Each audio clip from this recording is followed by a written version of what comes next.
name is Oliveira. I'm a Ph.D. student in economics at Faculdade de Economia do Porto, FEP, University of Porto. I presented in 13th meeting of PEJ. I presented the paper Labor Share Meets Industrial Organization, its behavior under endogenous growth and market structure. So in the past, I studied always economics, so very consistent regarding that. I studied in Nova, and then I took my master's in ESEG, and then after a few years working, I moved to Porto to take my PhD. The paper that I just presented today was motivated by the fact that for several decades, economists and economic models were based on the fact that factor shares were stable.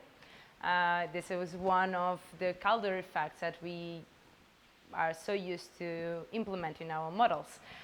But in fact, in the last 10 years, authors and some literature started to focus on the fact that maybe labor share is not stable anymore. And in fact, we can see in the data that for several countries, either developed countries and developing countries, the labor share is decreasing.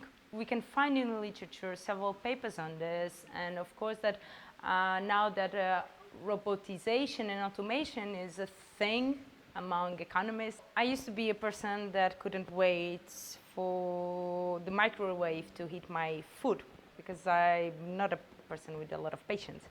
I think the PhD taught me how to be patient, and how to be persistent, and how to rebuild everything from scratch, and to spend a lot of time just thinking.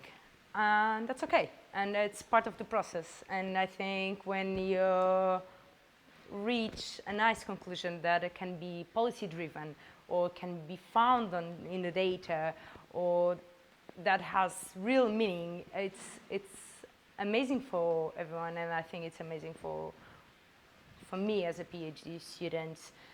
Very important person in all this process was obviously my supervisor, that has been to be patient is not enough.